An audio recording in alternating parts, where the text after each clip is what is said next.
ನಮಸ್ಕಾರ. ಮುಖ್ಯಾಂಶಗಳು. ಇತ್ತೀಚೆಗೆ ನಿಧನರಾದ ಕೇಂದ್ರ ಸಚಿವರಾಗಿದ್ದ ರಾಮ್ ವಿಲಾಸ್ ಪಾಸ್ವಾನ್, ಜಸ್ವಂತ್ ಸಿಂಗ್ ಸೇರಿ ಹಲವು ಗಣ್ಯರಿಗೆ ವಿಧಾನಮಂಡಲದಲ್ಲಿ ಭಾವಪೂರ್ಣ ಶ್ರದ್ಧಾಂಜಲಿ. ಇದೇ 14, 15ರಂದು ಒಂದು ರಾಷ್ಟ್ರ ಒಂದು ಚುನಾವಣೆ ಕುರಿತು ವಿಶೇಷ ಚರ್ಚೆ. ಸಭಾಧ್ಯಕ್ಷ ವಿಶ್ವೇಶ್ವರ ಹೆಗಡೆ ಕಾಗೇರಿ.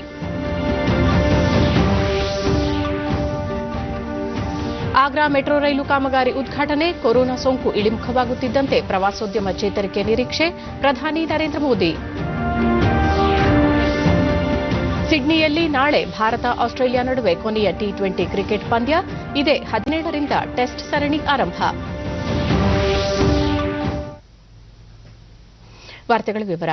ಇತ್ತೀಚೆಗೆ ನಿಧನರಾದ ಕೇಂದ್ರ ಸಚಿವ ರಾಮ್ ವಿಲಾಸ್ ಪಾಸ್ವಾನ್, ಕೇಂದ್ರದ ಮಾಜಿ ಸಚಿವ ಜಸ್ವಂತ್ ಸಿಂಗ್, ಮಾಜಿ ಶಾಸಕರಾದ ವೈ ನಾಗಪ್ಪ, ಬಸವಂತರಾವ್ ಪಾಟೀಲ್, ಕೆ ಮಲ್ಲಪ್ಪ, ಸಹಕಾರಿ ಧುರೀಣ ವಿಎಸ್ ಸೋಂದೆ, ವಿಮರ್ಶಕ ಜಿಎಸ್ ಆಮೂರ, ಪತ್ರಕರ್ತ ರವಿ ಬೆಳಗೆರೆ ಸೇರಿದಂತೆ ಹಲವು ಗಣ್ಯರಿಗೆ ವಿಧಾನಸಭೆಯಲ್ಲಿಂದು ಭಾವಪೂರ್ಣ ಶ್ರದ್ಧಾಂಜಲಿ ಸಲ್ಲಿಸಲಾಯಿತು. ಸದನ ಸಮಾವೇಶಗೊಳ್ಳುತ್ತಿದ್ದಂತೆ ಸಭಾಧ್ಯಕ್ಷ ವಿಶ್ವೇಶ್ವರ ಹೆಗಡೆ ಕಾಗೇರಿ ಸಂತಾಪ ಸೂಚಕ ನಿರ್ಣಯ ಮಂಡಿಸಿ ಗಣ್ಯರ ಸಾಧನೆಗಳನ್ನು ಅನಾವರಣಗೊಳಿಸಿದರು.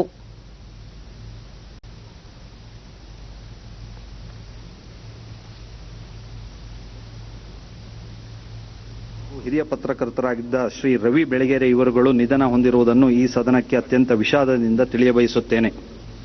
ಕಳೆದ ಅಧಿವೇಶನ ಮತ್ತು ಈ ಅಧಿವೇಶನದ ನಡುವೆ ಸಂತಾಪ ಸೂಚಕ ನಿರ್ಣಯ ಬೆಂಬಲಿಸಿ ಮಾತನಾಡಿದ ಮುಖ್ಯಮಂತ್ರಿ ಬಿಎಸ್ ಯಡಿಯೂರಪ್ಪ, ರಾಮ್ ವಿಲಾಸ್ ಪಾಸ್ವಾನ್ ಹಾಗೂ ಜಸ್ವಂತ್ ಸಿಂಗ್ ದೇಶದ ಅಭಿವೃದ್ಧಿಗೆ ಹೆಚ್ಚಿನ ಕೊಡುಗೆ ನೀಡಿದ್ದಾರೆ. ವಿಎಸ್ ಸೋಂದೆ ಸಹಕಾರಿ ಧುರೀಣರಾಗಿ ಉತ್ತರ ಕನ್ನಡದ ಅಭಿವೃದ್ಧಿಗೆ ತಮ್ಮದೇ ಆದ ಕೊಡುಗೆ ಕೊಟ್ಟಿದ್ದಾರೆ. ಸಾಹಿತ್ಯ ಕ್ಷೇತ್ರದಲ್ಲಿ ಜಿಎಸ್ ಆಮೂರ ಮಹತ್ವದ ಸಾಧನೆ ಮಾಡಿದ್ದಾರೆ ಎಂದು ಬಣ್ಣಿಸಿದರು. ಲೋಕ ಜನಶಕ್ತಿ ಪಕ್ಷದ ಮುಖ್ಯಸ್ಥರಾಗಿದ್ದ ಪಾಸ್ವಾನ್ ಅವರು 5 ದಶಕಗಳಿಂದ ರಾಜಕೀಯದಲ್ಲಿ ಸಕ್ರಿಯರಾಗಿದ್ದರು. ದೇಶದ ಪ್ರಮುಖ ದಲಿತ ಮುಖಂಡರಾಗಿ ದಮನಿತರ ಶಕ್ತಿಯಾಗಿದ್ದವರು ಜನಪರ ಕಾರ್ಯಕ್ರಮಗಳ ಮೂಲಕ ಬಿಹಾರದಲ್ಲಿ ತಮ್ಮದೇ ಛಾಪು ಮೂಡಿಸಿದರು. ಅವರ ನಿಧನದಿಂದ ದೂರದೃಷ್ಟಿಯಿದ್ದ ನಾಯಕರನ್ನು ಕಳೆದುಕೊಂಡಂತಾಗಿದೆ. ಬಸವ ತತ್ವದ ಅನುಯಾಯಿ ಮಾಜಿ ಸಚಿವ ಡಾಕ್ಟರ್ ವೈ ನಾಗಪ್ಪ ಅವರು ನಿಧನರಾಗಿದ್ದಾರೆ. 6 ಬಾರಿ ವಿಧಾನಸಭಾ ಚುನಾವಣೆಯಲ್ಲಿ ಸ್ಪರ್ಧಿಸಿ ಯಶಸ್ಸಿನ ಹಿನ್ನಡೆಯನ್ನು ಸಮಾನವಾಗಿ ಕಂಡಿದ್ದಾರೆ.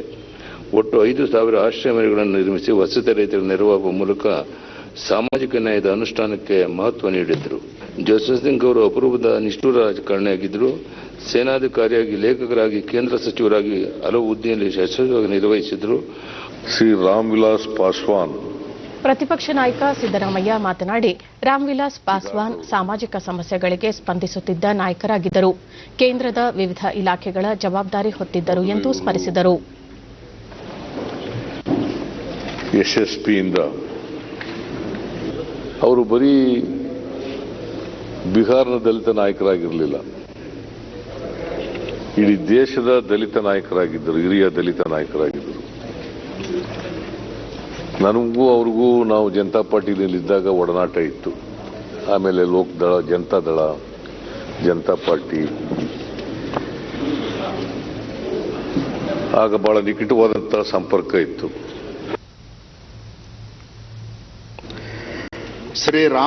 ಉಪಮುಖ್ಯಮಂತ್ರಿ ಗೋವಿಂದ ಕಾರಜೋಳ ಮಾತನಾಡಿ, ರಾಮ್ ವಿಲಾಸ್ ಪಾಸ್ವಾನ್ ರಾಜಕಾರಣಿಯಷ್ಟೇ ಅಲ್ಲದೆ ಸಾಮಾಜಿಕ ಬದ್ಧತೆ ಹೊಂದಿದ್ದರು. ಬಡವರು, ಶೋಷಿತರ ಬಗ್ಗೆ ವಿಶೇಷ ಕಾಳಜಿ ಹೊಂದಿದ್ದ ನಾಯಕರಾಗಿದ್ದರು ಎಂದು ಹೇಳಿದರು. 9 ಬಾರಿ ಲೋಕಸಭಾ ಸದಸ್ಯರಾಗಿ, 2 ಬಾರಿ ರಾಜ್ಯಸಭಾ ಸದಸ್ಯರಾಗಿ, 1 ಬಾರಿ ಶಾಸಕರಾಗಿ ಅವರು ಮಾಡಿರ್ತಕ್ಕಂಥ ಸೇವೆ ನಾವೆಲ್ಲರೂ ಇವತ್ತು ಸ್ಮರಿಸ್ತಕ್ಕಂಥದ್ದಿದೆ. ಅದರಲ್ಲೂ ಬಡವರ ಬಗ್ಗೆ, ಶೋಷಿತರ ಬಗ್ಗೆ ಅಪಾರವಾದಂಥ ಕಳಕಳಿ ಕಾಳಜಿಯನ್ನು ಹೊಂದಿರತಕ್ಕಂಥ ರಾಮ್ ವಿಲಾಸ್ ಪಾಸ್ವಾನ್ರು ನಿಧನರಾಗಿರ್ತಕ್ಕಂಥದ್ದು ಶೋಷಿತ ವರ್ಗಕ್ಕೆ ಒಂದು ದೊಡ್ಡ ನಷ್ಟ ಅಂತ ಹೇಳಿ ನಾನು ಹೇಳಲಿಕ್ಕೆ ಬಯಸ್ತೇನೆ. ಸನ್ಮಾನ್ಯ ರಾಮ್ ವಿಲಾಸ್ ಪಾಸ್ವಾನ್. ಕಾನೂನು ಮತ್ತು ಸಂಸದೀಯ ವ್ಯವಹಾರಗಳ ಸಚಿವ ಜೆಸಿ ಮಾಧುಸ್ವಾಮಿ, ಜಸ್ವಂತ್ ಸಿಂಗ್ ಹಾಗೂ ರಾಮ್ ವಿಲಾಸ್ ಪಾಸ್ವಾನ್ ವಿಶೇಷ ಕಾಳಜಿಯ ರಾಜಕೀಯ ಮುತ್ಸದ್ದಿಗಳಾಗಿದ್ದು, ಜಿಎಸ್ ಆಮೂರ ಸಾಹಿತ್ಯ ಕ್ಷೇತ್ರಕ್ಕೆ ಹೆಚ್ಚಿನ ಕೊಡುಗೆ ನೀಡಿದ ಚೇತನ ಎಂದು ಹೇಳಿದರು. ಸಮುದಾಯನ ಮುನ್ನಡೆಸ್ತಾರೆ ಅಂತ ಹೇಳಿ ಆಸೆ ಇಟ್ಟುಕೊಂಡು ಅವರು ರಾಜಕಾರಣಕ್ಕೆ ಬಂದಾಗ ಇದ್ದವರಲ್ಲಿ ನಾವು ಒಬ್ರು. ಭಾರತದ ರಾಜಕಾರಣದಲ್ಲಿ ಬಹಳ ಬುದ್ಧಿವಂತರುಗಳು ಅಂತ ಅನಿಸ್ಕೊಂಡವರಲ್ಲಿ ಜಸ್ವಂತ್ ಸಿಂಗ್ ಅವರು ಕೂಡ ಒಬ್ರು. ಪ್ರಮುಖವಾಗಿ ಭಾರತೀಯ ಜನತಾ ಪಕ್ಷ ಆರಂಭ ಆಗೋ ಕಾಲಕ್ಕೆ ಅದಕ್ಕಾಗಿ ಶ್ರಮಿಸ್ತಾರಲ್ಲ ಅವರು ಒಬ್ರು.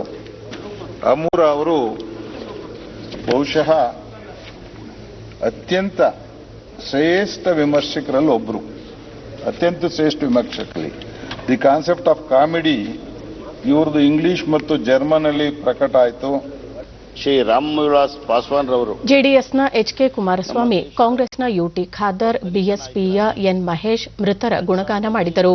ಅನುಭವವನ್ನು ಹೊಂದಿ ಪರಿಚಯ ಸ್ವಲ್ಪ ಕಡೆಗಳಿಗೆ ಪರಿಚಯ ಆದರೂ ಕೂಡ ಮತ್ತು ಅತ್ಯಂತ ಕಿರಿಯನಾಗಿದ್ದರೂ ಕೂಡ ಒಬ್ಬ ಹಿರಿಯ ರಾಜಕಾರಣಿ ಯಾವ ರೀತಿ ಯುವಕರಿಗೆ ಬೆಂಬಲ ಕೊಡ್ತಾರೆ ಅಂತ ಹೇಳಿದರೆ ಅವ್ರಿಗೊಂದು ಉದಾಹರಣೆ ಹೇಳಲಿಕ್ಕೆ ನಾನು ಇವತ್ತು ಬಯಸ್ತೇನೆ. ನಮ್ಮನ್ನು ಅಗಲಿರ್ತಕ್ಕಂಥ ಎಲ್ಲ ಮಹನೀಯರ ಆತ್ಮಕ್ಕೆ ಪ್ರಕೃತಿ ಮಾತೆ ಶಾಂತಿ ದೊರಕಿಸಲಿ ಅಂತ ನಾನು ಪ್ರಾರ್ಥಿಸ್ತೇನೆ. ಮೃತರ ಗೌರವಾರ್ಥ ಬಳಿಕ ಮೃತರ ಗೌರವಾರ್ಥ ಮೌನ ಆಚರಿಸಲಾಯಿತು. ಕೋರುತ್ತೇನೆ.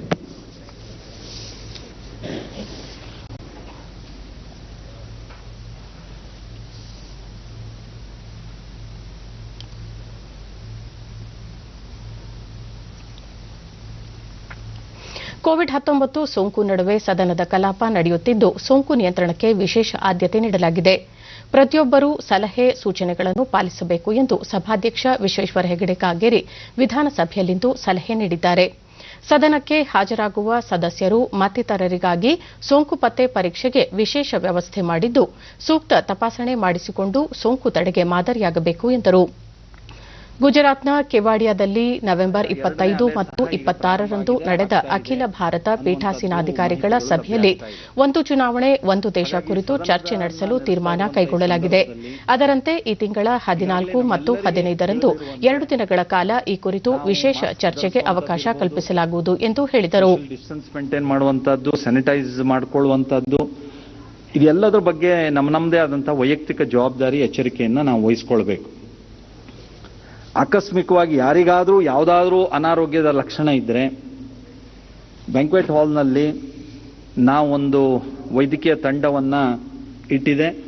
ಅದನ್ನು ತಾವು ಎಲ್ಲ ರೀತಿಯ ಚಿಕಿತ್ಸೆಯನ್ನು ಅಲ್ಲಿ ಅಥವಾ ಪರೀಕ್ಷೆಯನ್ನು ಅಲ್ಲಿ ಮಾಡಿಸ್ಕೊಳ್ಬಹುದು. ಚಿಕಿತ್ಸೆಗೆ ನಾವು ಬೇರೆ ಕಡೆಗೆ ವ್ಯವಸ್ಥೆ ಇದೆ, ಆದರೆ ತನಿಖೆಗೆ ಪರೀಕ್ಷೆಗೆ ಎಲ್ಲ ರೀತಿಯ ಅವಕಾಶ ಬ್ಯಾಂಕ್ವೆಟ್ ಹಾಲ್ನಲ್ಲಿದೆ. ಕಳೆದ ನವೆಂಬರ್ 25 ಮತ್ತು 26 ಗುಜರಾತಿನ ಕೆವಾಡಿಯಾದಲ್ಲಿ ಅಖಿಲ ಭಾರತೀಯ ಪೀಠಾಸೀನ ಅಧಿಕಾರಿಗಳ ಅಂದ್ರೆ ಸ್ಪೀಕರ್ಸ್ ಕಾನ್ಫರೆನ್ಸು ಅಲ್ಲಿ ನಡೀತು. ಪ್ರಧಾನಮಂತ್ರಿಗಳು ಶ್ರೀಯುತ ನರೇಂದ್ರ ಮೋದಿಯವರು ತಮ್ಮ ಸಮಾರೋಪ ಭಾಷಣವನ್ನ ವರ್ಚುವಲ್ ಒಳಗೆ ಸ್ಪೀಕರ್ ಕಾನ್ಫರೆನ್ಸ್ನಲ್ಲಿ ಮಾಡಿದಾಗ ಅವರು ಅನೇಕ ವರ್ಷದಿಂದ ಹೇಳ್ತಾ ಇದ್ದಂತಹ ಒನ್ ನೇಷನ್ ಒನ್ ಇಲೆಕ್ಷನ್ ಈ ವಿಷಯದ ಬಗ್ಗೆ ಪೀಠಾಸೀನ ಅಧಿಕಾರಿಗಳಾಗಿ, ಸ್ಪೀಕರ್ಗಳಾಗಿ ಇದೊಂದು ಈ ವಿಷಯದ ಬಗ್ಗೆ ಒಂದು ಚರ್ಚೆ ವಿಷಯವಾಗಿ ಮತ್ತು ಮುಂದೆ ನಾವೆಲ್ಲ ಹೇಗೆ ಮುಂದೆ ಹೋಗಬೇಕು ಅನ್ನೋದ್ರ ಬಗ್ಗೆ ಚರ್ಚೆ ಮಾಡಬೇಕು ಅಂತ ಹೇಳಿದ್ರು. ಅದರ ಹಿನ್ನೆಲೆಯಲ್ಲಿ ಮಾನ್ಯ ಮುಖ್ಯಮಂತ್ರಿಗಳು, ಪ್ರತಿಪಕ್ಷದ ನಾಯಕರು, ಇನ್ನೂ ಅನೇಕ ಹಿರಿಯರ ಜೊತೆಯಲ್ಲಿ ನಾನು ಮಾತನಾಡಿ 14 ಮತ್ತು 15 2 ದಿನ ಅದನ್ನು ಒಂದು ವಿಶೇಷ ಚರ್ಚೆಯನ್ನಾಗಿ ತೆಗೆದುಕೊಳ್ಬೇಕು ಅಂತ ನಿರ್ಧರಿಸಿರೋದು ನಿಮಗೆಲ್ಲ ಗೊತ್ತಿದೆ. ಅದನ್ನ ನಿಮ್ಮೆಲ್ಲರ ಗಮನಕ್ಕೆ ಮತ್ತೊಮ್ಮೆ ತರ್ತಾ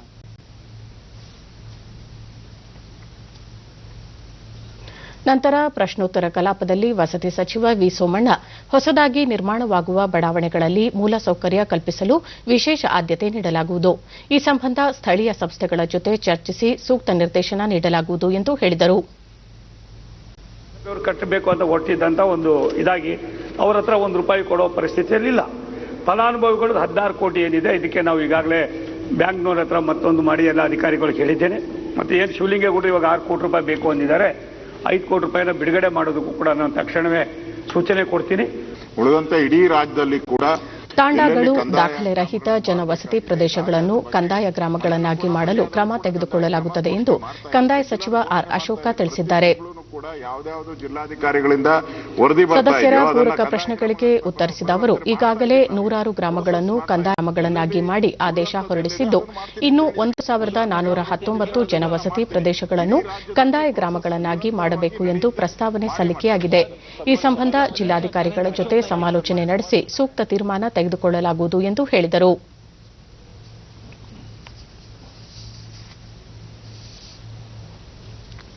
ವಿಧಾನ ಪರಿಷತ್ತಿನಲ್ಲೂ ಅಗಲಿದ ಗಣ್ಯರಿಗೆ ಶ್ರದ್ದಾಂಜಲಿ ಸಲ್ಲಿಸಲಾಯಿತು.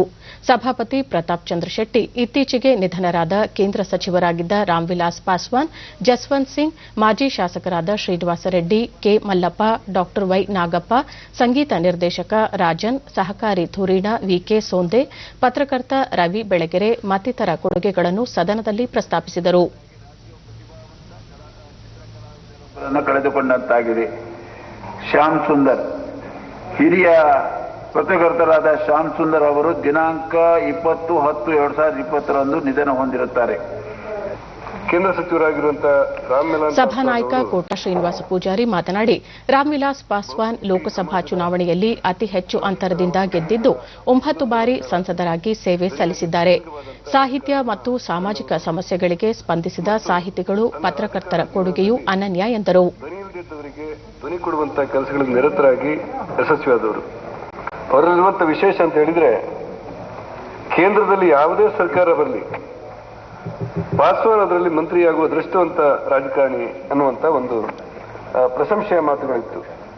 ಶೋಷಿತ ವರ್ಗದ ಧ್ವನಿ. ಪ್ರತಿಪಕ್ಷ ನಾಯಕ ಎಸ್ಆರ್ ಪಾಟೀಲ್, ರಾಮ್ವಿಲಾಸ್ ಪಾಸ್ವಾನ್ ಸೇರಿದಂತೆ ಇತ್ತೀಚೆಗೆ ನಿಧನರಾದ ಗಣ್ಯರು ಜನಪರವಾಗಿದ್ದರು. ಅವರು ಹಾಕಿಕೊಟ್ಟ ಮಾರ್ಗ ಉಳಿದವರಿಗೆ ದಾರಿದೀಪವಾಗಿದೆ ಎಂದರು. ಒಂದು ಶಾಸಕಾಂಗ, ಕಾರ್ಯಾಂಗ, ನ್ಯಾಯಾಂಗ, ಆದರೆ ಅವರು ಕಾರ್ಯಾಂಗದಕ್ಕಿಂತ ಹೆಚ್ಚು ಶಾಸಕಾಂಗವನ್ನು ಅಪೇಕ್ಷೆ ಪಟ್ಟು ಡಿವೈಎಸ್ಪಿ ಹುದ್ದೆಯಲ್ಲಿ ಸರ್ಕಾರಿ ಸೇವೆಯಲ್ಲಿ ಇರಲಾರ್ದ ಸಾರ್ವಜನಿಕ ಬದುಕನ್ನು ಪ್ರವೇಶ ಮಾಡಿ ಸಾರ್ವಜನಿಕ ಬದುಕಿನಲ್ಲಿ ಅದ್ಭುತವಾದಂತಹ ಸಾಧನೆ ಮಾಡಿದಂಥವರು. ಪ್ರಜರುಗಳ ಗೌರವಾರ್ಥ ಬಳಿಕ ಮೃತರ ಗೌರವಾರ್ಥ ಮೌನ ಆಚರಣೆ ಮಾಡಿ ಕಲಾಪವನ್ನು ಸ್ವಲ್ಪ ಕಾಲ ಮುಂದೂಡಲಾಯಿತು.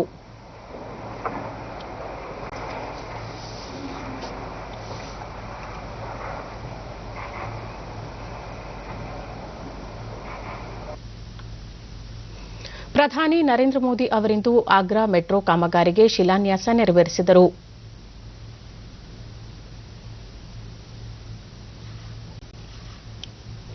ವಿಡಿಯೋ ಕಾನ್ಫರೆನ್ಸ್ ಮೂಲಕ ಕಾಮಗಾರಿಗೆ ಚಾಲನೆ ನೀಡಿ ದೇಶದಲ್ಲಿ ಸಂಪರ್ಕ ವ್ಯವಸ್ಥೆ ಸುಧಾರಣೆಗೆ ಕೇಂದ್ರ ಸರ್ಕಾರ ತ್ವರಿತ ಕಾರ್ಯಮಗ್ನವಾಗಿದೆ. ಈ ಸಂಪರ್ಕ ಕ್ಷೇತ್ರದಲ್ಲಿ ವಿದೇಶಿ ಬಂಡವಾಳ ಹೂಡಿಕೆಗೆ ಅಗತ್ಯ ಕ್ರಮ ಕೈಗೊಳ್ಳಲಾಗಿದೆ ಎಂದರು. 2014ರಲ್ಲಿ ದೇಶದಲ್ಲಿ 200 ಕಿಲೋಮೀಟರ್ ಮೆಟ್ರೋ ರೈಲು ಮಾರ್ಗವಿತ್ತು. ಕಳೆದ 6 ವರ್ಷಗಳಲ್ಲಿ 4,500 ಕಿಲೋಮೀಟರ್ ಮೆಟ್ರೋ ಕಾಮಗಾರಿ ಪೂರ್ಣಗೊಂಡಿದೆ. ಪ್ರಸ್ತುತ ದೇಶದ ವಿವಿಧ ಭಾಗಗಳಲ್ಲಿ 1,000 ಕಿಲೋಮೀಟರ್ ರೈಲು ಮಾರ್ಗದ ಕಾಮಗಾರಿ ಮುಂದುವರೆದಿದೆ ಎಂದು ತಿಳಿಸಿದರು. ಮೆಟ್ರೋ ರೈಲು ಮಾತ್ರವಲ್ಲದೆ ಮೆಟ್ರೋ ಬೋಗಿಗಳು ಮತ್ತು ಸಿಗ್ನಲ್ ವ್ಯವಸ್ಥೆ ಕೂಡ ಭಾರತದಲ್ಲೇ ನಿರ್ಮಾಣವಾಗುತ್ತಿದೆ. ಈ ನಿಟ್ಟಿನಲ್ಲಿ ಸಂಪೂರ್ಣ ಆತ್ಮನಿರ್ಭರ್ ಭಾರತ್ ಸೃಷ್ಟಿಯಾಗಿದೆ ಎಂದರು. ಭಾರತದ ಯುವಜನತೆಯ ಕನಸು ದೊಡ್ಡದಾಗಿದ್ದು ಸಾಹಸದೊಂದಿಗೆ ನನಸು ಮಾಡಲು ಮುಂದೆ ಸಾಗಬೇಕು. ಆಗ ಯಾವ ಅಡೆತಡೆ ಇರುವುದಿಲ್ಲ. ಸಣ್ಣ ನಗರಗಳನ್ನು ಕೂಡ ಆತ್ಮನಿರ್ಭರ ಭಾರತದ ದೃಷ್ಟಿಯಲ್ಲಿ ಜೋಡಿಸಲಾಗುತ್ತಿದೆ. ಸಂಪರ್ಕ ವ್ಯವಸ್ಥೆ ಸುಧಾರಣೆಯಿಂದ ಪ್ರವಾಸೋದ್ಯಮಕ್ಕೆ ಅಧಿಕ ಲಾಭವಾಗಲಿದೆ.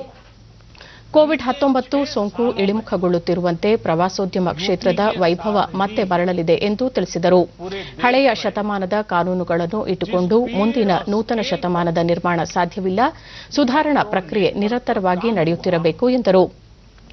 ನಗರಗಳ ಅಭಿವೃದ್ಧಿಗೆ ಕೇಂದ್ರ ಸರ್ಕಾರ 4 ಹಂತಗಳಲ್ಲಿ ಕೆಲಸ ನಿರ್ವಹಿಸುತ್ತಿದ್ದು, ರೇರಾ ಕಾನೂನು ಜಾರಿಯ ಮೂಲಕ ರಿಯಲ್ ಎಸ್ಟೇಟ್ ಕ್ಷೇತ್ರಕ್ಕೆ ಉತ್ತೇಜನ ನೀಡಲಾಗಿದೆ ಎಂದರು. भारत के छोटे शहर आज यही साहस दिखा रहे हैं, यही समर्पण दिखा रहे हैं. 20वीं सदी में जो भूमिका देश के मेट्रो शहरों ने निभाई, उसी भूमिका को विस्तार देने का काम अब हमारे आगरा जैसे छोटे शहर कर रहे हैं. छोटे शहरों को आत्मनिर्भर भारत की धुरी बनाने के लिए ही अनेक विकास पर बहुत ज्यादा जोर दिया जा रहा है. पश्चिमी उत्तर प्रदेश के इन शहरों में तो हर वो चीज है जो आत्मनिर्भरता के लिए हमें चाहिए. यहां की भूमि, यहां के किसानों में अपार सामर्थ्य है. पशुधन के मामले में भी ये क्षेत्र देश में अग्रणी है. कम से कम निवेश में अधिक से अधिक आमदनी टूरिज्म के माध्यम से संभव है। इसी सोच के साथ देश लोकल टूरिज्म के लिए वोकल हो, इसके लिए अनेक स्तरों पर काम चल रहा है। ताजमहल जैसी ಕೇಂದ್ರ ಸರ್ಕಾರ ಜಾರಿಗೆ ತಂದಿರುವ 3 ಕೃಷಿ ಸುಧಾರಣಾ ಕಾನೂನುಗಳ ಬಗ್ಗೆ ರಾಜಕೀಯ ಶಕ್ತಿಗಳು ರೈತರಲ್ಲಿ ತಪ್ಪು ಅಭಿಪ್ರಾಯ ಮೂಡಿಸುತ್ತಿವೆ ಎಂದು ಕೇಂದ್ರ ಕೃಷಿ ಇಲಾಖೆ ರಾಜ್ಯ ಸಚಿವ ಕೈಲಾಶ್ ಚೌಧರಿ ಹೇಳಿದ್ದಾರೆ. ರಾಜಧಾನಿ ದೆಹಲಿ ಸಮೀಪ ರೈತರು ನಡೆಸುತ್ತಿರುವ ಪ್ರತಿಭಟನೆ ಕುರಿತು ರೈತರನ್ನು ದಾರಿ ತಪ್ಪಿಸಲಾಗಿದೆ. ಆದರೆ ನಿಜವಾದ ರೈತರು ತಮ್ಮ ಹಿತಕ್ಕೆ ಪೂರಕವಾಗುವ ಕಾನೂನನ್ನು ವಿರೋಧಿಸಲಾರರು ಎನ್ನುವ ವಿಶ್ವಾಸವಿದೆ ಎಂದರು. ಹಿಂದಿನಂತೆ ಕನಿಷ್ಠ ಬೆಂಬಲ ವ್ಯವಸ್ಥೆ ಮುಂದುವರಿಯಲಿದೆ ಎಂದು ಅವರು ಭರವಸೆ ನೀಡಿದರು. ರೈತರು ಮತ್ತು ಸರ್ಕಾರದ ನಡುವೆ 5ನೇ ಸುತ್ತಿನ ಮಾತುಕತೆ ಶನಿವಾರ ನಡೆದಿದ್ದು ಇನ್ನೂ ಯಾವುದೇ ನಿರ್ಧಾರಕ್ಕೆ ಬರಲು ಸಾಧ್ಯವಾಗಿಲ್ಲ. उनको अगर किसानों को तो उसमें निश्चित रूप से सरकार ने भी कहा है कि हम उसके अंदर संशोधन करने की आवश्यकता होगी तो संशोधन भी करेंगे. ये बात नरेंद्र सिंह जी तोमर साहब ने भी कही और हमारे प्रधानमंत्री माननीय नरेंद्र मोदी जी ने भी इस बात को रखा है और कहा है कि एमएसपी आगे जारी रहेगी. उन्होंने कहा कि देश का किसान इन कानूनों के पक्ष में है. ರೈತರ ಹಿತರಕ್ಷಣೆಗೆ ಎನ್ಡಿಎ ಸರ್ಕಾರ ಸಂಪೂರ್ಣವಾಗಿ ಬದ್ಧವಾಗಿದೆ ಎಂದು ಕೇಂದ್ರ ಕೃಷಿ ಸಚಿವ ನರೇಂದ್ರ ಸಿಂಗ್ ತೋಮರ್ ಹೇಳಿದ್ದಾರೆ. ಕೃಷಿ ಸಂಬಂಧಿತ ಸುಧಾರಣಾ ಕಾನೂನುಗಳನ್ನು ವಿರೋಧಿಸಿ ವಿವಿಧ ರೈತಪರ ಸಂಘಟನೆಗಳು ಪ್ರತಿಭಟನೆ ನಡೆಸುತ್ತಿರುವ ಹಿನ್ನೆಲೆಯಲ್ಲಿ ಸರ್ಕಾರದ ಬದ್ಧತೆಯನ್ನು ಪುನರುಚ್ಚರಿಸಿರುವ ಅವರು, ಭವಿಷ್ಯದಲ್ಲೂ ರೈತರ ಹಿತರಕ್ಷಣೆ ಸರ್ಕಾರದ ಆದ್ಯತೆಯಾಗಲಿದೆ. ಕೃಷಿಗೆ ಸಂಬಂಧಿಸಿದ ಎಲ್ಲಾ ಸಮಸ್ಯೆಗಳ ಕುರಿತು ಮಾತುಕತೆ ನಡೆಸಲು ಸರ್ಕಾರ ಸಿದ್ದವಿದೆ ಎಂದು ಹೇಳಿದ್ದಾರೆ. ಈಗಾಗಲೇ ಸುಮಾರು 40ಕ್ಕೂ ಹೆಚ್ಚು ರೈತ ಸಂಘಟನೆಗಳೊಂದಿಗೆ 5ನೇ ಸುತ್ತಿನ ಮಾತುಕತೆ ನಡೆಸಿದ್ದು, ಇದೇ ತಿಂಗಳ 9ರಂದು 6ನೇ ಸಭೆ ನಡೆಸಲಾಗುತ್ತಿದೆ. ಕನಿಷ್ಠ ಬೆಂಬಲ ಬೆಲೆ ವ್ಯವಸ್ಥೆ ಮುಂದುವರಿಯಲಿದ್ದು, ಈ ಕುರಿತು ಅನಗತ್ಯ ಗೊಂದಲ ಬೇಡ. ಎನ್ಡಿಎ ಸರ್ಕಾರದ ಬಗ್ಗೆ ರೈತ ಸಂಘಟನೆಗಳು ಭರವಸೆ ಇಡಬೇಕು. ಪ್ರತಿಭಟನೆ ಸಂದರ್ಭದಲ್ಲಿ ರೈತ ಮುಖಂಡರು ಶಿಸ್ತು ಮತ್ತು ಸಂಯಮ ಪ್ರದರ್ಶಿಸುತ್ತಿರುವುದು ಶ್ಲಾಘನೀಯ ಎಂದಿದ್ದಾರೆ. ಕೃಷಿ ಸುಧಾರಣೆಗೆ ಸಂಬಂಧಿಸಿದಂತೆ ಜಾರಿಗೊಳಿಸಿರುವ ಕಾನೂನುಗಳ ಕುರಿತು ರೈತರ ಆಕ್ಷೇಪಣೆಗಳಿಗೆ ಸರ್ಕಾರ ಸೂಕ್ತ ಪರಿಹಾರ ನೀಡಲು ಪ್ರಯತ್ನಿಸಲಿದೆ. ಶೀಘ್ರದಲ್ಲೇ ರೈತರ ಹೋರಾಟ ಕೊನೆಗೊಳ್ಳುವ ವಿಶ್ವಾಸವಿದೆ ಎಂದು ನರೇಂದ್ರ ಸಿಂಗ್ ತೋಮರ್ ಹೇಳಿದ್ದಾರೆ. ಹುಬ್ಬಳ್ಳಿಯಲ್ಲಿ ನಿರ್ಮಿಸಲಾಗಿರುವ ಕರ್ನಾಟಕ ಒನ್ ಕೇಂದ್ರದ ನೂತನ ಕಟ್ಟಡವನ್ನು ಸಾರ್ವಜನಿಕ ಉದ್ದಿಮೆ ಹಾಗೂ ಜಿಲ್ಲಾ ಉಸ್ತುವಾರಿ ಸಚಿವ ಜಗದೀಶ್ ಶೆಟ್ಟರ್ ಉದ್ಘಾಟಿಸಿದರು.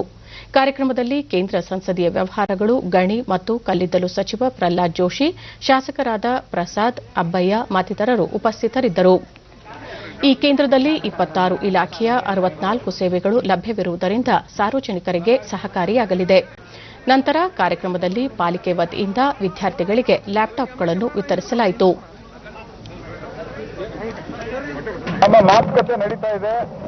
ಕಾರ್ಯಕ್ರಮದಲ್ಲಿ ಮಾತನಾಡಿದ ಸಚಿವರು, ಸ್ಮಾರ್ಟ್ ಸಿಟಿ ಸೇರಿದಂತೆ ನಗರದಲ್ಲಿ ವಿವಿಧ ಯೋಜನೆಗಳನ್ನು ಅನುಷ್ಠಾನಗೊಳಿಸಲಾಗಿದೆ. ರಾಜಕೀಯ ಮುಖಂಡರು ಸೇರಿ ನಗರದ ಅಭಿವೃದ್ಧಿಗೆ ಶ್ರಮಿಸಬೇಕು ಎಂದರು. ನಂತರ ಸುದ್ದಿಗಾರರೊಂದಿಗೆ ಮಾತನಾಡಿದ ಸಚಿವ ಪ್ರಹ್ಲಾದ್ ಜೋಶಿ, ರೈತರ ಸಮಸ್ಯೆ ಕುರಿತು ಚರ್ಚಿಸಲಾಗಿದ್ದು, ಅವರ ಎಲ್ಲಾ ಸಮಸ್ಯೆಗಳನ್ನು ಬಗೆಹರಿಸಲಾಗುವುದು. ಸರ್ಕಾರ ಕೃಷಿ ಸಮಸ್ಯೆಗಳನ್ನು ಇತ್ಯರ್ಥಗೊಳಿಸಲು ಬದ್ಧವಾಗಿದೆ ಎಂದರು. 9ನೇ ತಾರೀಕು ಮಾತುಕತೆ ಇದೆ. ನಾನು ವಿನಂತಿ ಮಾಡ್ತೇನೆ, ದಯವಿಟ್ಟು ಬಂದು ಇತ್ಯಾದಿ ಕ್ರಮಗಳಿಗೆ ಹೋಗಬೇಡ್ರಿ. ಭಾರತ ಸರ್ಕಾರ ರೈತರ, ಬಡವರ, ಕೃಷಿ ಕೂಲಿ ಕಾರ್ಮಿಕರ ಪರವಾದ ಸರ್ಕಾರ. ನಂತರ ಅವರು ಸ್ಮಾರ್ಟ್ ಸಿಟಿ ಯೋಜನೆಯಡಿ ಗ್ರೀನ್ ಮೊಬಿಲಿಟಿ ಕಾರಿಡಾರ್ ಹಾಗೂ ಸ್ಮಾರ್ಟ್ ರಸ್ತೆ ನಿರ್ಮಾಣ ಕಾಮಗಾರಿಗೆ ಭೂಮಿ ಪೂಜೆ ಹಾಗೂ ಶಿಲಾನ್ಯಾಸ ನೆರವೇರಿಸಿದರು. ಕಾರ್ಯಕ್ರಮದಲ್ಲಿ ಶಾಸಕ ಶಂಕರ ಪಾಟೀಲ ಮುನೇನಕೊಪ್ಪ, ಅರವಿಂದ ಚಂದ್ರಕಾಂತ ಬೆಲ್ಲದ ಹಾಗೂ ನಗರದ ಅಧಿಕಾರಿಗಳು ಉಪಸ್ಥಿತರಿದ್ದರು.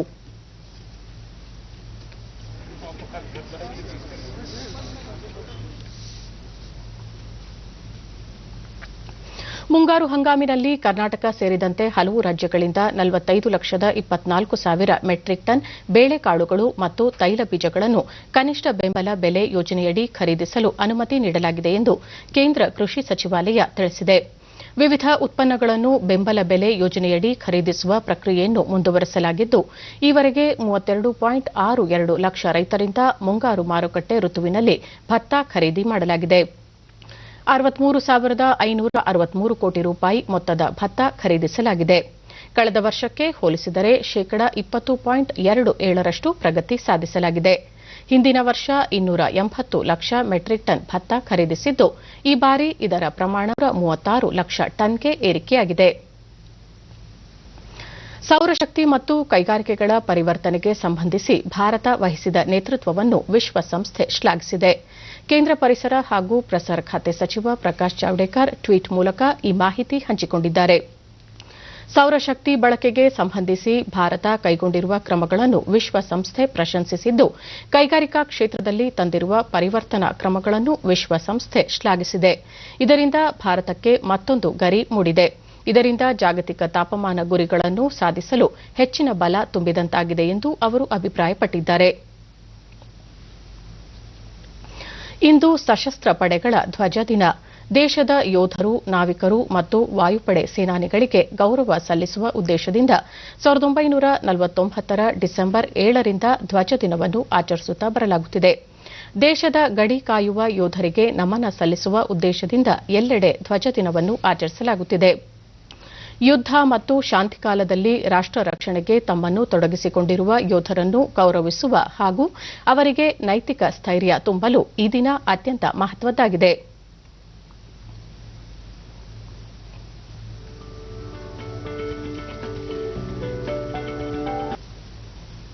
ಉಪರಾಷ್ಟಪತಿ ಎಂ ವೆಂಕಯ್ಯನಾಯ್ಡು ಯುದ್ಧ ಮತ್ತು ವಿಪತ್ತು ಸಂದರ್ಭದಲ್ಲಿ ವಿಕಲಚೇತನರಾದ ಸೈನಿಕರು, ಹುತಾತ್ಮರು ಮತ್ತು ಅವರ ಕುಟುಂಬಗಳ ಹಿತರಕ್ಷಣೆಗಾಗಿ ಸ್ಥಾಪಿಸಿರುವ ಧ್ವಜ ನಿಧಿಗೆ ಸ್ವಯಂ ಪ್ರೇರಣೆಯಿಂದ ದೇಣಿಗೆ ನೀಡಬೇಕು ಎಂದು ಕರೆ ನೀಡಿದ್ದಾರೆ.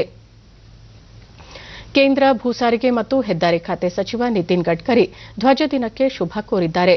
ನಮ್ಮ ಸಶಸ್ತ್ರ ಪಡೆಗಳ ಧೈರ್ಯ ಮತ್ತು ಸಮರ್ಪಣೆಗೆ ಎಲ್ಲರೂ ನಮಿಸೋಣ ಎಂದು ಟ್ವೀಟ್ ಮಾಡಿದ್ದಾರೆ. ಕೇಂದ್ರ ಆರೋಗ್ಯ ಸಚಿವ ಡಾ ಹರ್ಷವರ್ಧನ್ ಯುದ್ಧ ಸಂದರ್ಭದಲ್ಲಿ ದೈಹಿಕ ನ್ಯೂನತೆಗೆ ಒಳಗಾದ ಮತ್ತು ಹುತಾತ್ಮರಾದ ಕುಟುಂಬಗಳ ನೆರವಿಗೆ ಧಾವಿಸೋಣ ಎಂದು ಕರೆ ನೀಡಿದ್ದಾರೆ. ಕೇಂದ್ರ ವಾರ್ತಾ ಮತ್ತು ಪ್ರಸಾರ ಸಚಿವ ಪ್ರಕಾಶ್ ಜಾವಡೇಕರ್ ದೇಶದ ಗೌರವ ರಕ್ಷಿಸಲು ಗಡಿಯಲ್ಲಿ ಶೌರ್ಯದಿಂದ ಹೋರಾಡುವ ಮತ್ತು ರಾಷ್ಟಕ್ಕಾಗಿ ಪ್ರಾಣಾರ್ಪಣೆ ಮಾಡಿದ ಸೈನಿಕರ ಕುಟುಂಬಗಳ ಕಲ್ಯಾಣಕ್ಕೆ ಕೊಡುಗೆ ನೀಡೋಣ ಎಂದು ಕರೆ ನೀಡಿದ್ದಾರೆ. ಆಯುಷ್ ವಲಯದಲ್ಲಿ ರಫ್ತು ಚಟುವಟಿಕೆಯನ್ನು ಹೆಚ್ಚಿಸಲು ಕೇಂದ್ರ ವಾಣಿಜ್ಯ ಮತ್ತು ಕೈಗಾರಿಕೆ ಹಾಗೂ ಆಯುಷ್ ಸಚಿವಾಲಯದ ಸಹಯೋಗದಲ್ಲಿ ರಫ್ತು ಉತ್ತೇಜನ ಮಂಡಳಿ ಸ್ಥಾಪಿಸಲು ತೀರ್ಮಾನಿಸಲಾಗಿದೆ. ಕೇಂದ್ರ ವಾಣಿಜ್ಯ ಮತ್ತು ಕೈಗಾರಿಕಾ ಸಚಿವ ಪಿಯೂಷ್ ಗೋಯಲ್ ನೇತೃತ್ವದಲ್ಲಿ ನಿನ್ನೆ ನಡೆದ ಆಯುಷ್ ವ್ಯಾಪಾರ ಮತ್ತು ಕೈಗಾರಿಕಾ ವಲಯದ ಪ್ರಗತಿ ಪರಿಶೀಲನಾ ಸಭೆಯಲ್ಲಿ ಈ ತೀರ್ಮಾನ ಕೈಗೊಳ್ಳಲಾಗಿದೆ. ಆಯುಷ್ ಸಚಿವ ಶ್ರೀಪಾದ್ ಯೆಸ್ಸೋ ನಾಯಕ್ ಅವರು ಸಹ ಈ ಸಭೆಯಲ್ಲಿ ವಿಡಿಯೋ ಕಾನ್ಫರೆನ್ಸ್ ಮೂಲಕ ಭಾಗಿಯಾಗಿದ್ದರು. ಆಯುಷ್ ವಲಯದ ವ್ಯಾಪಾರ ಮತ್ತು ಕೈಗಾರಿಕಾ ಕ್ಷೇತ್ರದ 50ಕ್ಕೂ ಹೆಚ್ಚು ಪ್ರಮುಖರು ಸಭೆಯಲ್ಲಿ ಪಾಲ್ಗೊಂಡಿದ್ದು, ಈ ಸಭೆಯಲ್ಲಿ ಸುಲಭ ದರ ಮತ್ತು ಗುಣಮಟ್ಟದ ಆಯುಷ್ ಔಷಧಿಗಳನ್ನು ಸ್ಪರ್ಧಾತ್ಮಕ ದರದಲ್ಲಿ ಒದಗಿಸುವ ಕುರಿತು ತೀರ್ಮಾನಿಸಲಾಗಿದೆ. ವಿಶ್ವದ ಪ್ರಮುಖ ಜೈವಿಕ ಔಷಧ ಕಂಪನಿಗಳಲ್ಲಿ ಒಂದಾದ ಫೈಜರ್ ಭಾರತದಲ್ಲಿ ತನ್ನ ಕೋವಿಡ್-19 ಲಸಿಕೆಯ ತುರ್ತು ಬಳಕೆಗೆ ಅನುಮೋದನೆ ನೀಡುವಂತೆ ಕೋರಿದೆ. ಔಷಧ ನಿಯಂತ್ರಕರಿಗೆ ಸಲ್ಲಿಸಿರುವ ಅರ್ಜಿಯಲ್ಲಿ ಸಂಸ್ಥೆ ಲಸಿಕೆಯನ್ನು ಆಮದು ಮಾಡಿಕೊಳ್ಳಲು ಮತ್ತು ದೇಶದಲ್ಲಿ ವಿತರಿಸಲು ಅನುಮತಿ ನೀಡುವಂತೆ ಕೋರಿದೆ. ಭಾರತೀಯ ಔಷಧ ಮಹಾನಿಯಂತ್ರಕರಿಂದ ಭಾರತದಲ್ಲಿ ಮಹಾಮಾರಿ ಕೋವಿಡ್ ನಿಯಂತ್ರಿಸುವ ಲಸಿಕೆಯ ತುರ್ತು ಬಳಕೆಗೆ ಅನುಮತಿ ಕೋರಿದ ಪ್ರಥಮ ಸಂಸ್ಥೆ ಫೈಜರ್ ಇಂಡಿಯಾ ಆಗಿದೆ. ಯುಕೆ ಮತ್ತು ಬ್ರಿಟನ್ನಲ್ಲಿ ಈ ಲಸಿಕೆ ಬಳಕೆಗೆ ಈಗಾಗಲೇ ಅನುಮೋದನೆ ದೊರೆತಿದೆ. ಪ್ರಸ್ತುತ ದೇಶದಲ್ಲಿ 5 ಲಸಿಕೆಗಳು ಮುಂದುವರೆದ ಚಿಕಿತ್ಸಾಲಯ ಪ್ರಯೋಗದ ವಿವಿಧ ಹಂತಗಳಲ್ಲಿವೆ. ಸೆರಮ್ ಇನ್ಸ್ಟಿಟ್ಯೂಟ್ ಆಫ್ ಇಂಡಿಯಾ ಮತ್ತು ಆಕ್ಸ್ಫರ್ಡ್ ಆಸ್ಟ್ರಾಜೆನಿಕಾ ಕೋವಿಡ್-19 ಲಸಿಕೆಯ 3ನೇ ಹಂತದ ಚಿಕಿತ್ಸಾಲಯ ಪ್ರಯೋಗ ನಡೆಸುತ್ತಿವೆ. ಭಾರತೀಯ ವೈದ್ಯಕೀಯ ಸಂಶೋಧನಾ ಸಂಸ್ಥೆ ಐಸಿಎಂಆರ್ ಸಹಯೋಗದಲ್ಲಿ ದೇಶೀಯವಾಗಿ ಅಭಿವೃದ್ಧಿಪಡಿಸಲಾಗುತ್ತಿರುವ ಭಾರತ್ ಬಯೋಟೆಕ್ನ ಲಸಿಕೆ ಈಗಾಗಲೇ 3ನೇ ಹಂತದ ಚಿಕಿತ್ಸಾಲಯ ಪ್ರಯೋಗ ಆರಂಭಿಸಿದೆ. ಝೈಡಸ್ ಕ್ಯಾಡಿಲಾ ಸಹ ದೇಶೀಯವಾಗಿ ಅಭಿವೃದ್ಧಿಪಡಿಸಲಾಗುತ್ತಿರುವ ಕೊರೋನಾ ಲಸಿಕೆಯ 3ನೇ ಹಂತದ ಚಿಕಿತ್ಸಾಲಯ ಪ್ರಯೋಗಕ್ಕೆ ಭಾರತೀಯ ಔಷಧ ಮಹಾನಿಯಂತ್ರಕರಿಂದ ಅನುಮೋದನೆ ಪಡೆದಿದೆ. ಡಾ ರೆಡ್ಡೀಸ್ ಲ್ಯಾಬೊರೇಟರೀಸ್ ಮತ್ತು ರಷ್ಯಾದ ನೇರ ಹೂಡಿಕೆ ನಿಧಿ ಆರ್ಡಿಐಎಫ್ ಸ್ಪುಟ್ನಿಕ್ ವಿ ಲಸಿಕೆಯ 2 ಮತ್ತು 3ನೇ ಹಂತದ ಚಿಕಿತ್ಸಾಲಯ ಪ್ರಯೋಗ ಕೈಗೊಂಡಿರುವುದಾಗಿ ಪ್ರಕಟಿಸಿದೆ. ಈ ಮಧ್ಯೆ ಬಯೋಲಾಜಿಕಲ್ ಇ ಲಿಮಿಟೆಡ್ ತನ್ನ ಕೋವಿಡ್ ಲಸಿಕೆಯನ್ನು ಮಾನವರ ಮೇಲೆ ಪ್ರಯೋಗಿಸುವ 1 ಮತ್ತು 2ನೇ ಹಂತದ ಪ್ರಯೋಗ ಆರಂಭಿಸಿದೆ. ರಷ್ಯಾದ ರಾಜಧಾನಿ ಮಾಸ್ಕೋದಲ್ಲಿ ಕೊರೋನಾ ಸಾಂಕ್ರಾಮಿಕ ತಡೆಗಟ್ಟುವ ನಿಟ್ಟಿನಲ್ಲಿ ಸಾಮೂಹಿಕ ಲಸಿಕಾ ಕಾರ್ಯಕ್ರಮ ಆರಂಭವಾಗಿದೆ. ಮಾಸ್ಕೋದ 70 ಚಿಕಿತ್ಸಾಲಯಗಳಲ್ಲಿ ಹೆಚ್ಚು ಅಪಾಯ ಇರುವವರಿಗೆ ಸ್ಪುಟ್ನಿಕ್ ಲಸಿಕೆ ನೀಡಲಾಗುತ್ತಿದೆ. ಮೊದಲಿಗೆ ವೈದ್ಯರು, ಅರೆ ವೈದ್ಯಕೀಯ ಸಿಬ್ಬಂದಿ, ಆರೋಗ್ಯ ಕಾರ್ಯಕರ್ತರು, ಶಿಕ್ಷಕರು, ಸಾಮಾಜಿಕ ಕಾರ್ಯಕರ್ತರಿಗೆ ನೀಡಲಾಗುತ್ತಿದೆ. ಲಸಿಕೆ ನೀಡಲು ಅರ್ಹ ವ್ಯಕ್ತಿಗಳಿಗೆ ದೂರವಾಣಿಯಲ್ಲಿ ಸಂದೇಶ ಕಳುಹಿಸಲಾಗುತ್ತಿದೆ.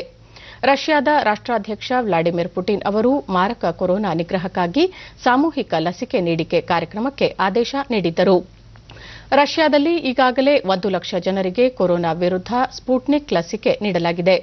ಮೊದಲ ಲಸಿಕೆ ನೀಡಿದ 21 ದಿನಗಳ ತರುವಾಯ ಮತ್ತೊಂದು ಡೋಸ್ ಲಸಿಕೆ ನೀಡಲಾಗುತ್ತಿದೆ.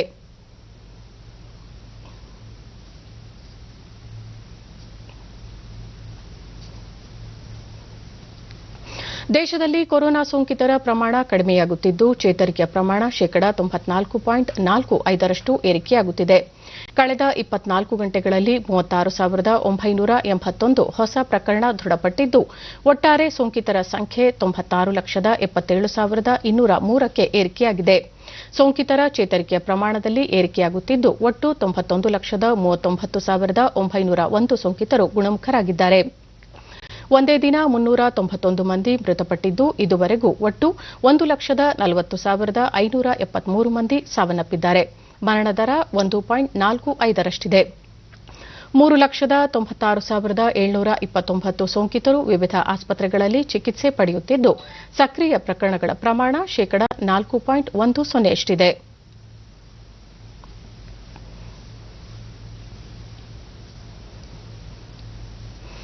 ತಮಿಳುನಾಡಿನಲ್ಲಿ ಇಂದಿನಿಂದ ಅಂತಿಮ ವರ್ಷದ ಪದವಿ ತರಗತಿಗಳು ಆರಂಭವಾಗಿವೆ. ಸ್ನಾತಕೋತ್ತರ ಪದವಿ ತರಗತಿಗಳು ಡಿಸೆಂಬರ್ 2ರಿಂದಲೇ ಆರಂಭವಾಗಿದ್ದು, ಭೌತಿಕವಾಗಿ ಹಾಜರಾಗುವುದನ್ನು ಕಡ್ಡಾಯ ಮಾಡಿಲ್ಲ. ಆನ್ಲೈನ್ ಮೂಲಕವೂ ಶಿಕ್ಷಣ ಪಡೆಯುವ ಅವಕಾಶವನ್ನು ಕಲ್ಪಿಸಲಾಗಿದೆ. ಕೋವಿಡ್-19 ಸೋಂಕು ನಿಯಂತ್ರಣ ಕ್ರಮಗಳ ನಡುವೆ ಪಾಠ ಪ್ರವಚನಕ್ಕೆ ಸೂಕ್ತ ವ್ಯವಸ್ಥೆ ಮಾಡಲಾಗಿದೆ ಎಂದು ತಮಿಳುನಾಡು ಸರ್ಕಾರ ತಿಳಿಸಿದೆ.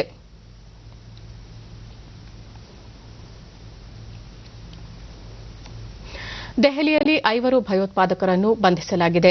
ದೆಹಲಿ ವಿಶೇಷ ಪೊಲೀಸ್ ಪಡೆ ಕಾರ್ಯಾಚರಣೆ ನಡೆಸಿ ಬಂಧಿಸಿದ್ದು, ಇವರಿಂದ ಶಸ್ತ್ರಾಸ್ತ್ರ ಹಾಗೂ ಮತ್ತಿತರ ವಸ್ತುಗಳನ್ನು ವಶಪಡಿಸಿಕೊಳ್ಳಲಾಗಿದೆ. ಬಂಧಿತರ ಪೈಕಿ 2 ಪಂಜಾಬ್ ಹಾಗೂ 3 ಕಾಶ್ಮೀರಕ್ಕೆ ಸೇರಿದವರು ಎನ್ನಲಾಗಿದೆ. ಗುಂಡಿನ ಚಕಮಕಿ ನಡೆಸಿ ಈ ಭಯೋತ್ಪಾದಕರನ್ನು ಬಂಧಿಸಿರುವುದಾಗಿ ದೆಹಲಿ ಪೊಲೀಸ್ ಮೂಲಗಳು ತಿಳಿಸಿವೆ. स्पेशल सेल के जो डीसीपी थे प्रमोद कुशवाहा जी, उन्होंने बताया कि वो तमाम लिंक्स को वेरीफाई करने की कोशिश कर रहे हैं और जैसे उनके पास तमाम जानकारी सामने होगी तो वो मीडिया से इसको जो साझा करेंगे। मुकेश, कुछ और भी जानकारी इस बारे में पुलिस ने नहीं किया है और कहां से इनको अरेस्ट किया इसकी भी जानकारी उन्होंने नहीं दिया है, लेकिन उन्होंने बताया कि दिल्ली में ही पकड़े गए हैं और वो तमाम अभी, क्योंकि ये सब चीजें बड़ी सस्पेक्टेड होती हैं तो इसको ಜಮ್ಮು ಕಾಶ್ಮೀರದಲ್ಲಿ ಜಿಲ್ಲಾ ಅಭಿವೃದ್ಧಿ ಮಂಡಳಿಗೆ ಚುನಾವಣೆ ನಡೆಯುತ್ತಿದ್ದು, 4ನೇ ಹಂತದ ಮತದಾನ ಪ್ರಕ್ರಿಯೆ ಪ್ರಗತಿಯಲ್ಲಿದೆ. ಬೆಳಗ್ಗೆ 7ರಿಂದ ಆರಂಭವಾಗಿರುವ ಮತದಾನ ಮಧ್ಯಾಹ್ನ 2ಕ್ಕೆ ಮುಕ್ತಾಯಗೊಳ್ಳಲಿದೆ.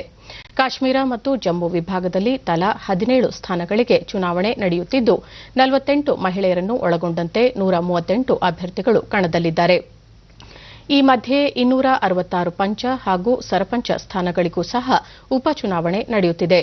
ಕೋವಿಡ್-19 ಸೋಂಕು ನಿಯಂತ್ರಣ ಕ್ರಮಗಳೊಂದಿಗೆ ಮತದಾನಕ್ಕೆ ಸೂಕ್ತ ವ್ಯವಸ್ಥೆ ಕಲ್ಪಿಸಲಾಗಿದೆ.